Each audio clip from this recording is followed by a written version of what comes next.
Bienvenidos de regreso a su podcast Mente en Contexto. El día de hoy traigo una nueva sección. Esta sección va a ser un poco más estructurada, va con mucho mayores puntos, a aclarar dudas que han surgido conforme ha avanzado este proyecto.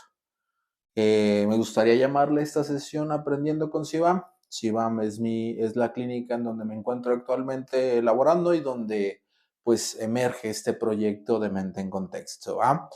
Siguiendo con la línea que llevábamos del tema de los trastornos, me gustaría hablar de un trastorno en específico, la distimia. Ya había hablado anteriormente de eso, pero lo hablé de manera muy por encima. ¿A qué me refiero que muy por encima? A diferencia de la depresión, la distimia se le conoce como trastorno depresivo persistente, propio de la clasificación de trastornos del estado de ánimo. ¿A qué me refiero con trastornos depresivo persistente? A diferencia del trastorno depresivo mayor, que según el manual diagnóstico estadístico del APA, que es un trastorno de episodio mayor, tiene una duración de 2 semanas, a diferencia de la distimia, tiene una duración de aproximadamente o más de 2 años. Sería como la diferencia muy específica entre un trastorno depresivo mayor y un trastorno de distimia. Ojo aquí, los dos son trastornos del estado de ánimo y afecta directamente tu funcionalidad.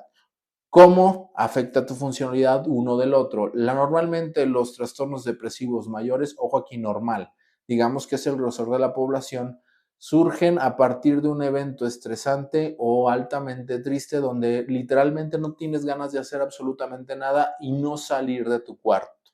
¿Va? A diferencia del trastorno de distimia, es que a pesar o se presenta esta situación, este contexto en específico donde se nos genera este estrés y nos vemos envueltos en situaciones desagradables que después procedemos o pasa un proceso depresivo, sin embargo este proceso depresivo se ve interrumpido o se ve forzado a funcionar en sociedad, a ir a trabajar, a encontrar esa funcional más a huevo que de ganas, dentro de tu contexto, donde ya podemos empezar a hablar de un trastorno de distimia.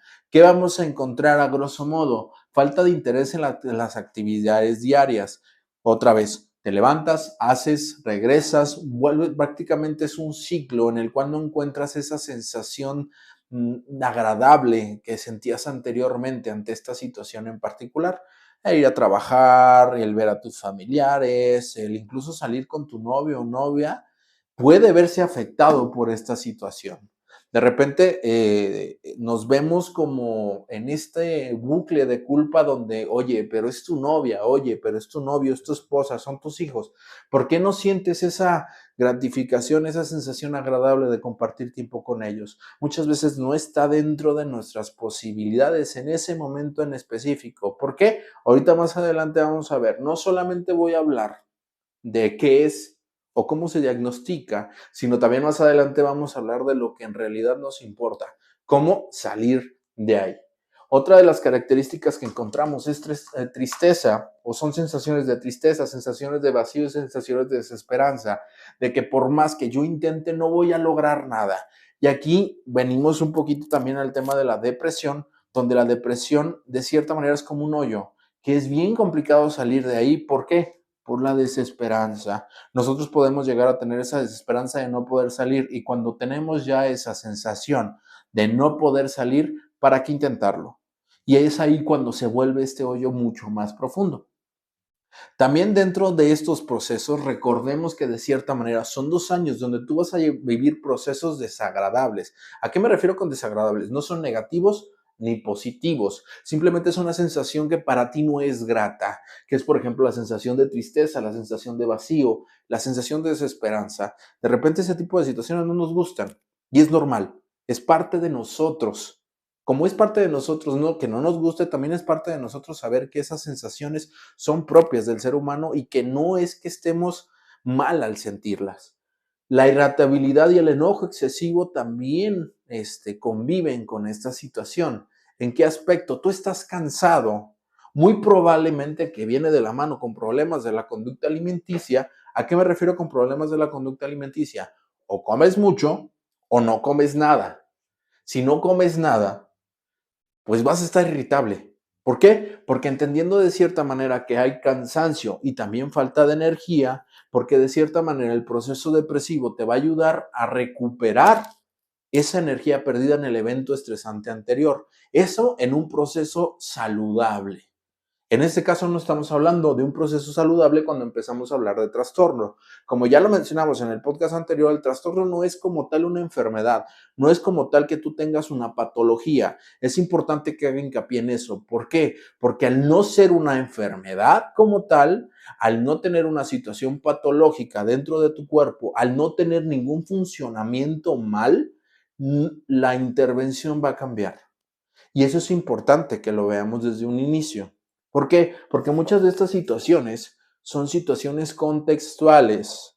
Tu cuerpo está actuando para sobrevivir dentro de un contexto agresivo. Mientras que no cambiamos ese contexto agresivo, la depresión va a persistir. Es importante que empecemos ahí a notar las diferencias, a que se considere una enfermedad. ¿Por qué? Si nos quedamos solamente con el trastorno del estado de ánimo, el psiquiatra va a medicar. Incluso estaba viendo otros tratamientos con electroshocks que te empiezan a generar esa estimulación externa para que tu cuerpo active esta sensación de vigilia, para que de cierta manera estos electroshocks que no son dañinos para ti comiencen a estimular de cierta manera tu estado de vigilia y que puedas entrar a la acción. Más al rato vamos a empezar a hablar de eso. Problemas para dormir, ya también lo había mencionado en anteriores podcasts, que tenía que ver con la situación de que la culpa me hace rumiar sobre lo que quisiera hacer al día siguiente o lo que debía haber hecho ese día. Al no tener la capacidad, ¿a qué me refiero a que no tener la capacidad? No tengo los recursos. ¿Por qué? Por la falta de energía, por el cansancio o incluso la irritabilidad o el enojo. Explotaste con tu pareja, explotaste con tu jefe. Esa explosión genera una carga, una descarga más bien, de energía, una energía que no estaba de más, la tenías ahí presente. Sin embargo, pues los factores contextuales hicieron de cierta manera que ¡pum! Explotara. Entender de esa parte que no es tu responsabilidad te va a permitir de cierta manera encontrar lo que en realidad es valioso para ti. Me escondí tantito porque traigo de cierta manera un acordeón, ¿va? Esto de cierta manera es como el trastorno o lo que engloba. Hay más situaciones, vamos a hacerlo mucho más concreto, donde nos vamos a enfocar directamente en esta situación. Puede haber variables. ¿Por qué puede haber variables? Porque cada individuo es diferente, cada contexto es diferente. Por eso es que la especialización en el tratamiento es importante. De repente los medicamentos pueden disminuir síntomas. Sin embargo, la disminución de síntomas no va a desaparecer la etiología propia de la depresión, que es una situación depresiva. Tú te encuentras en una situación depresiva. Al encontrarte en esa situación, no hay más que sentirte así, triste, con falta de energía, por un evento en específico, ¿vale? Entender también que parte la situación es quien mantiene el contexto donde te encuentras es lo que está manteniendo tu estado de ánimo. Si tú te encuentras en una situación bastante estresante, bastante triste, por ende tu estado de ánimo se va a ver afectado. ¿Cuál es la generación o mantenimiento de conductas depresivas? Entendiendo como que tú no eres depresivo, sino que haces conductas depresivas.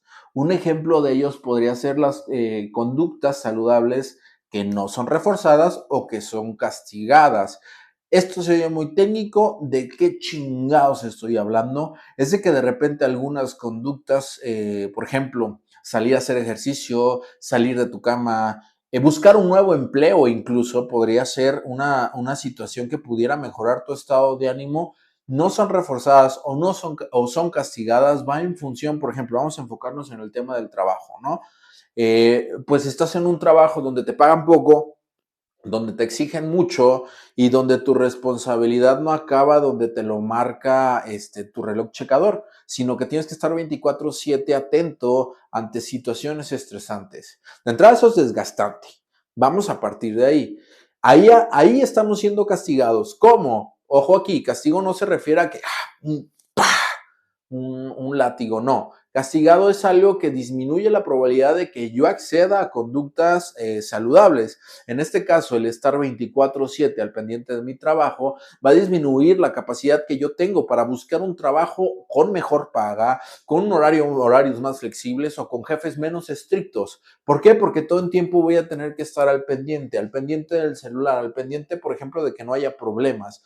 Todo ese tipo de situaciones no son agradables y que no te permiten a ti tener este contacto con esas conductas saludables. Otro tipo de situaciones son las conductas depresivas que son reforzadas. ¿A qué me refiero con reforzadas? Muchas veces toda conducta es reforzada. ¿Por qué? Por un consecuente. ¿Qué ganas tú de cierta manera? Si oye contradictorio, oye Marcos, no mames, yo no gano absolutamente nada de estar deprimido, al contrario, pero entendamos una situación. Muchas veces nuestro contexto aumenta la probabilidad de que sigamos ahí. Por ejemplo, en el caso anterior, donde no era donde eran castigadas las conductas saludables, en este caso, esa misma situación también es que están siendo reforzadas las conductas depresivas, porque tú llegas extremadamente cansado a tu casa, resulta que te dejan descansar el fin de semana, entre comillas, tú llegas y te acuestas en tu cama. Al acostarte en tu cama no haces nada, por obvias razones. ¿Por qué? Porque estás sumamente cansado, pero no te levantas, no comes, no te bañas durante todo el fin de semana. Lo vives literalmente invernando, con cierta razón. Sin embargo, ese tipo de situación solamente te prepara ¿para qué? Para otro lunes de mierda. Y al levantarte otro lunes de mierda, de cierta manera, aunque no querramos, ojo ahí, no es que lo hagamos conscientemente y no es que querramos decir es tu culpa que estés así, no. Hay que entender el fenómeno como lo que es, porque a partir de que entendamos el fenómeno como es, podemos empezar a actuar, ¿vale?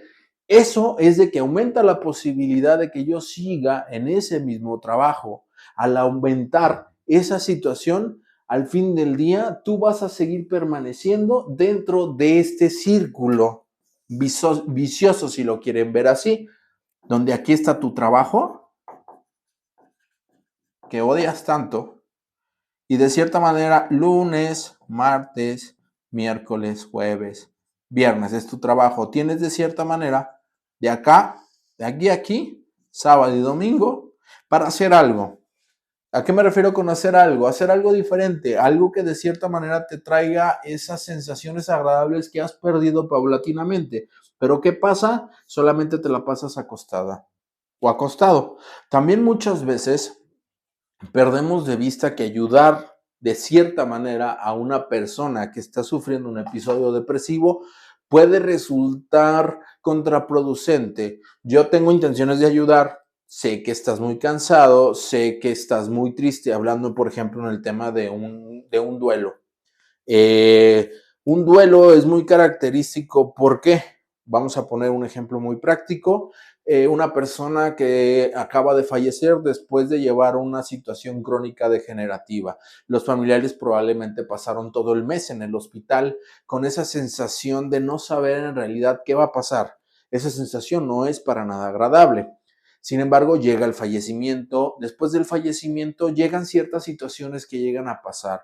Por ejemplo, velar a la persona. Dentro de velar a la persona depende del contexto. Suponiendo que es un contexto nada agradable y sumamente invalidante y juicioso, nos vamos a ver expuesto ante familia que no queremos estar. Y al estar expuesto ante familia que no queremos estar, tenemos que poner una cara que no queremos poner. Si bien nosotros nos queremos desmoronar, a llorar a llanto completo, simplemente a dormir, no se va a poder porque tienes que cumplir con este ritual que de cierta manera la sociedad te obliga, ¿va? Partiendo de ahí, el interactuar con este tipo de familia te puede generar ciertos condicionantes que no te van a permitir vivir tu duelo como se debería. Él no te hubiera gustado, a él no le hubiera gustado verte así, ánimo está en un lugar así, no estés triste, él no hubiera querido eso. Ese tipo de invalidación puede mantener un estado depresivo. Ojo, muchas veces lo hacemos con la mejor de las intenciones, pero no necesariamente funge la función que nosotros le estamos dando. También muchas veces, por ejemplo, en una situación de duelo, podemos caer en esa zozobra de quererle dar todo a la persona que está en duelo. De repente, no te preocupes, no te pares, yo te traigo de comer. No te preocupes, no te preocupes por tu trabajo. Nosotros te ayudamos. No te preocupes por bañarte, no pasa nada. Esta, digamos, para ponerlo en temas más coloquiales, esta sobreprotección puede ser que la persona se vea inmersa en una situación de depresión, de distimia, donde todo el momento nosotros abrazamos y le otorgamos eso que anteriormente él buscaba y recibía esas ganancias, esas recompensas por buscarlo, ahora se lo estamos dando. Y al dárselo podemos caer en esa situación de poder reforzar. ¿De reforzar qué? Una conducta de trastorno de ánimo. ¿Va? Es importante también que entendamos que en sí, uno de los tratamientos más efectivos que se ha encontrado en los últimos años es la activación conductual.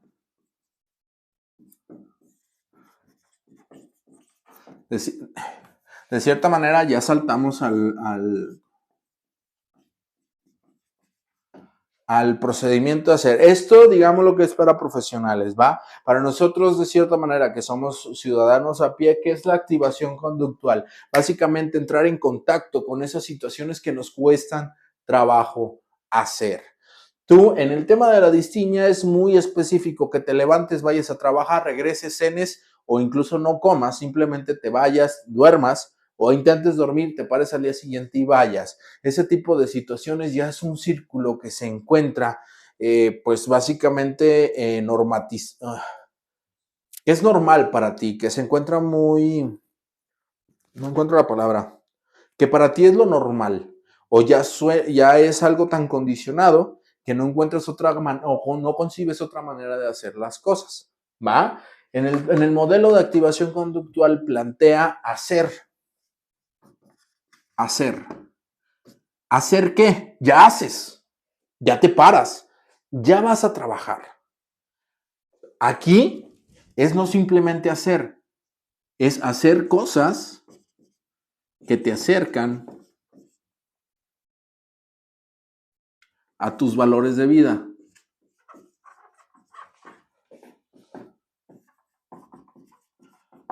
Y aquí hay algo importante, porque tú ya haces, y al hacer, pues muy propio tú, pero muchas de esas cosas, en vez de entregarte esa meta, esa sensación de ir avanzando en base a lo que tú consideras valioso, pues no son muy productivas para salir de este proceso de distimia. Aquí, ¿qué me refiero con valores de vida? Los valores de vida no tienen que ver con lo que nos enseñaron en cívica y ética. ¿A qué me refiero con que no tienen que ver con lo que nos enseñaron en cívica y ética? De que no es honestidad, respeto, sino lo que tú consideras valioso. ¿Por qué te paras todos los días? Siempre en un discurso de depresión va a encontrarse esa situación de no tengo razón por la cual pararme. Sin embargo, todavía hay situaciones por las cuales no se ha llevado a cabo, que ojo aquí, disclaimer, vamos a hablar de conducta suicida, no hemos entrado a realizar esa conducta. Y muchas veces te dicen, es que no lo voy a hacer por mi mamá, no lo voy a hacer por mi papá, no lo voy a hacer por mis hijos, no lo voy a hacer por mis abuelos, no lo voy a hacer por mi pareja, no lo voy a hacer por X y razón. Incluso podría ser que hasta por tus perros decidas no llevar a cabo esa conducta. Ahorita hablamos de esa situación. Entonces, ahí empezamos a detectar situaciones valiosas para ti en específico. Podría ser valores, podría ser tu familia, podría ser tu pareja. Ojo, ojo aquí. Podría ser que la distimia esté mantenida por una situación de trabajo. ¿A qué me refiero de trabajo? De estrés laboral. Sin embargo, puede ser valioso para ti tu trabajo. Ninguna de esas dos está peleada. ¿Por qué? Puede ser que en el trabajo, pues vaya, tú estudiaste una carrera o fue algo que tú siempre quisiste y que lo encontraste ese valor en lo que tú hacías. Sin embargo, hubo un cambio de administración. ¿A qué me refiero con cambio de administración? Entró un nuevo jefe, entró un nuevo director, un nuevo gerente, y ese tipo de cambios hicieron algo en la organización que de repente de estar en una situación donde tú ya dominabas, resulta que te empiezan a generar más responsabilidades, te empieza a generar más estrés. Al fin del día, tu trabajo es valioso para ti, pero ¿qué parte de tu trabajo? Ya sea lo que haces, podría ser que te guste. Sin embargo, la administración puede que no sea muy agradable para tu situación actual. Siempre en función de buscar lo que es valioso para ti. ¿Qué preguntas nos podemos hacer? Pues unas muy simples. ¿Qué el día de mañana? Bueno, vamos a decirlas aquí. ¿Qué el día de mañana si me quitaran no podría vivir sin ello? ¿Qué es lo que valoro de mi familia? ¿Qué es lo que valoro de mi trabajo? ¿Qué es lo que, qué es lo que no habría en mi trabajo que ya no quisiera hacerlo? Muchas veces incluso puede ser un compañero de trabajo. Que esas amistades o esos lazos donde, güey, si tú renuncias, yo renuncio. Si tú te vas, yo te sigo. O sabes que si tú te quedas, yo me quedo contigo. Para ti también podría ser algo valioso la amistad. ¿Ah? Esto son tus valores. Lo importante es empezar a hacer en base a estos valores de vida. Muchas veces necesitamos monitorear de cierta manera nuestra propia conducta. ¿A qué me refiero con monitorear? Mi familia puede ser valiosa de manera muy general, ¿va? Pero tal vez ir con mi abuela sea grato. Vamos a puntuarlo con un 10. A mí me es importante ir, ¿va? ¿Qué tan agradable es? Un 7. Vamos a distinguir esas dos de importancia y de sensación. ¿Cuál es la diferencia? Yo considero importante ir con mi abuela por una situación muy específica. No sé si el día de mañana va a seguir con nosotros y es importante que yo vaya. Pero la sensación de 7, ¿por qué? Pues que resulta que cuando voy con mi abuela tengo que entrar en contacto con familiares juiciosos y poco éticos. Puede ser el caso. Entonces, de cierta manera, la importancia tiene que ver la relativa con la sensación. ¿Por qué? Porque también podemos encontrar, por ejemplo, el trabajo. Ir a trabajar puede ser que tengamos una importancia de 10. ¿Por qué? Tal vez tienes familia, tienes hijos, tienes que pagar una renta, una hipoteca, tienes que pagar, no sé, tus impuestos en el SAT, tienes que pagar esa pantalla de 50 pulgadas que sacaste de Coppel. Puta, no sé. Es importante. ¿Por qué? Porque sin esos gastos, desgraciadamente, en el sistema donde nos encontramos, puede que caigamos todavía peor en este sistema depresivo. ¿Va? Pero la sensación es cero. A mí no me gusta. Aquí estoy haciendo.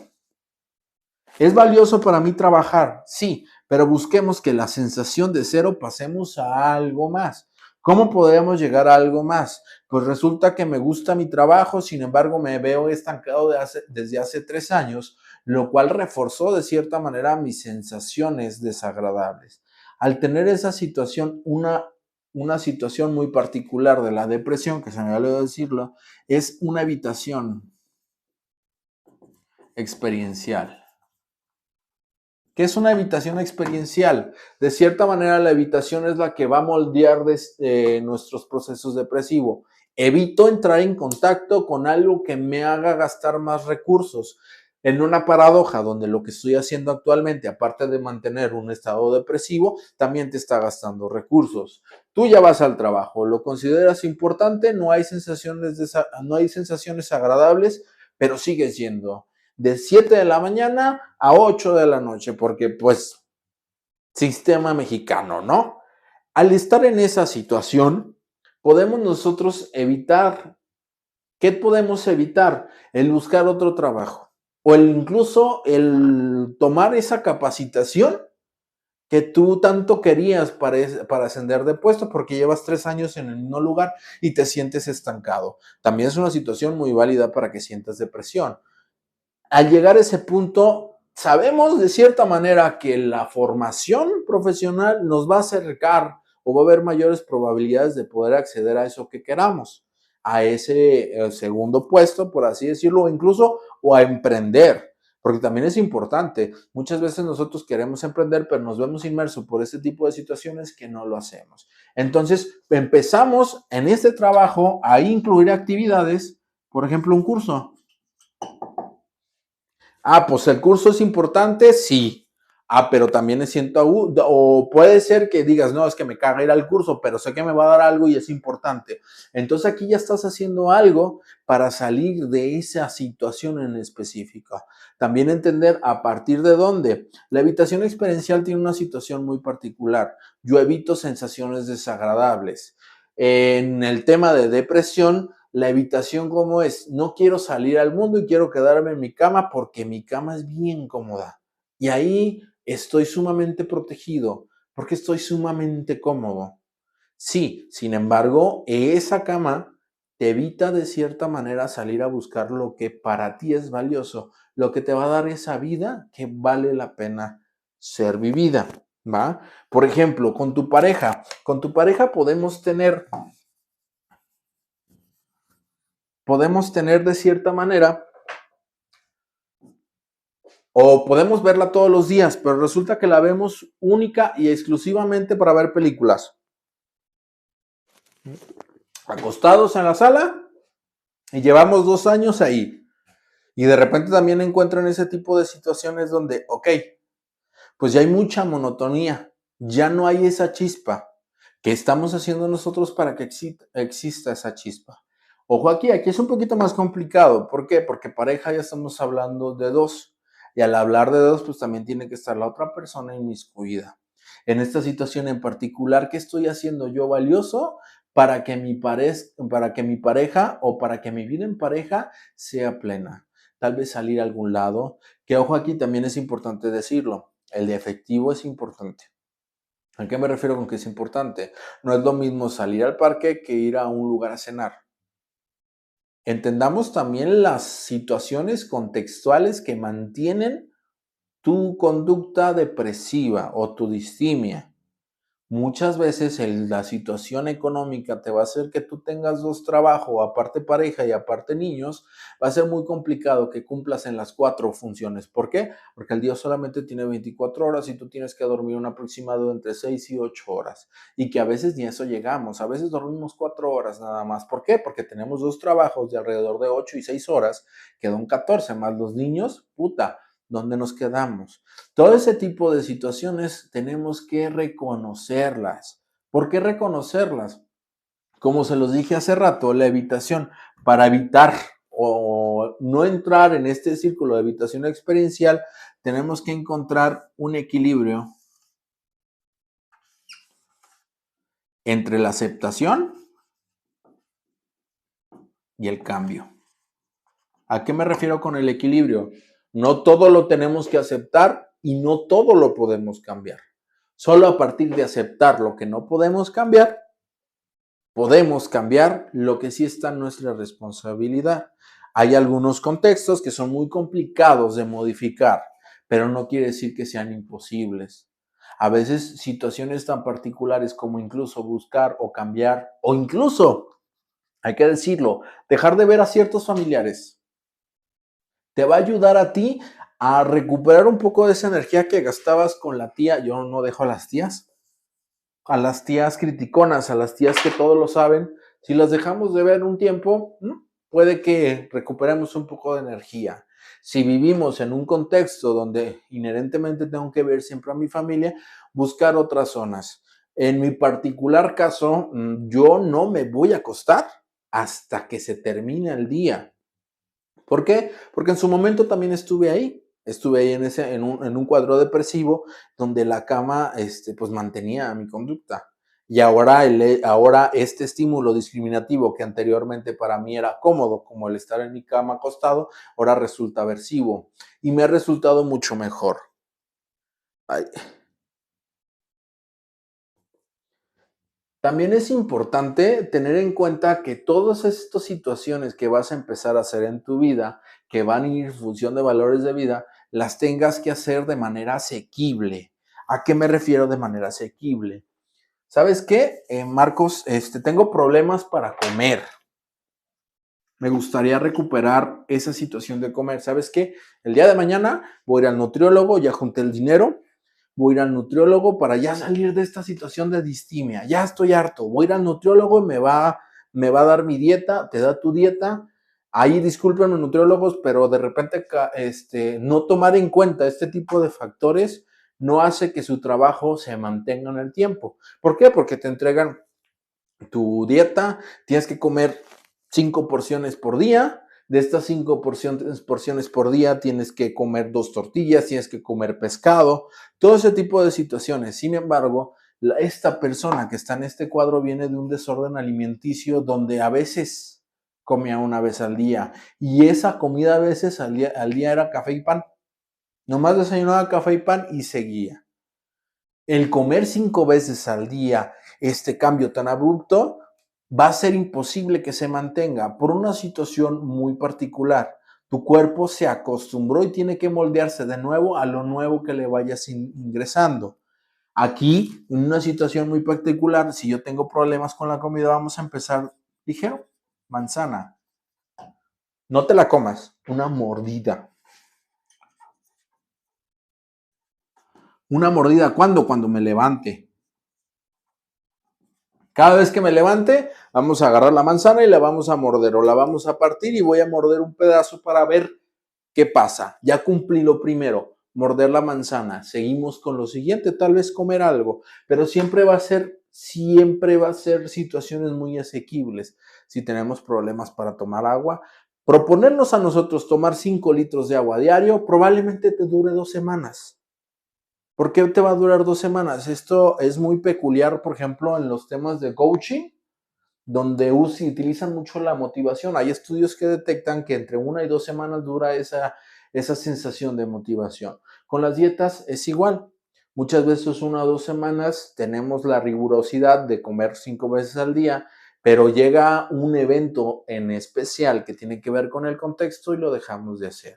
Al querer dejarlo de hacer, pensamos que ya valió madre y entonces ya no lo volvemos a intentar. Sin embargo, si empezamos de poco a poco con la manzana a morderla solamente una vez y a levantarme, nos podemos hacer un hábito. ¿Por qué? Porque es asequible.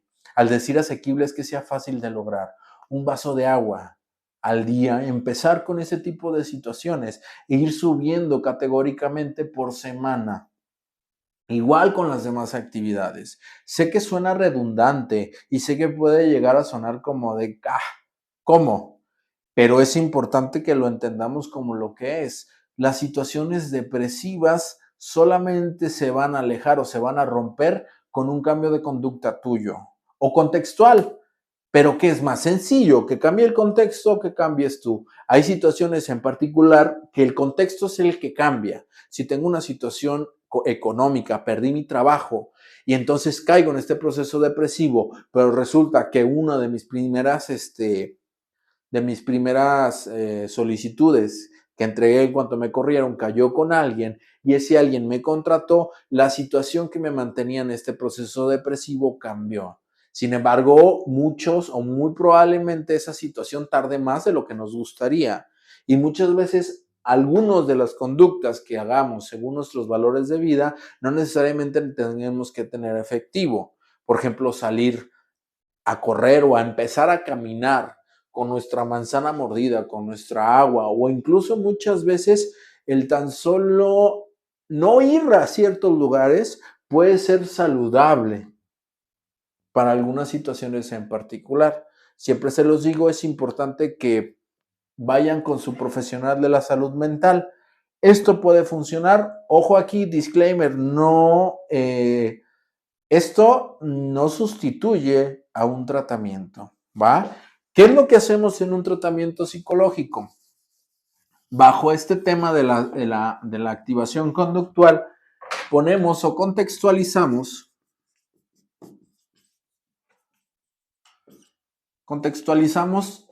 tu caso en especial. ¿Cuáles son las variables? ¿Qué es lo que pasó?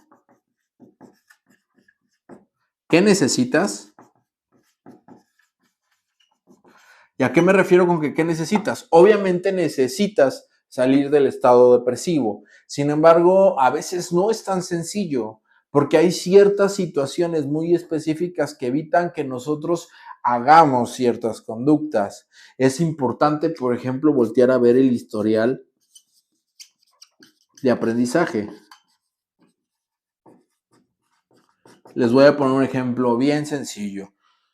Hay una persona que todo el tiempo vivió con su mamá y que todo el tiempo fue dependiente a qué me refiero, de manera económica y emocional. Todo el tiempo vivió con su mamá en todo momento le proveía de lo que cubría todas sus necesidades, todas. Sin embargo, esta mamá, pues como todo es un ciclo de vida, fallece. Esta persona no solamente está viviendo un duelo, su reajuste es mayor. ¿A qué me refiero con que es mayor? Tiene que afrontar ciertas conductas de las cuales no conocía, que era la independencia. Y entonces todo este tipo de situación se complica todavía más y necesita una intervención quirúrgica. ¿A qué me refiero con quirúrgica? No es lo mismo lo que te estoy diciendo de buscar actividades que sean valiosas para ti o que entrar en esta introspección de por qué me encuentro de esta manera. ¿Qué es lo que está pasando en mi contexto que me está generando esto que estoy sintiendo? Sino que aquí ya hay otras situaciones de historia de aprendizaje en los cuales nosotros como terapeutas entramos en esa situación y buscamos la mejor manera de ayudarte, ¿va? Espero que haya quedado lo más claro posible. La realidad es que es muy difícil poner un A, B y C de este tipo de situaciones. ¿Por qué? Porque cada caso es específico.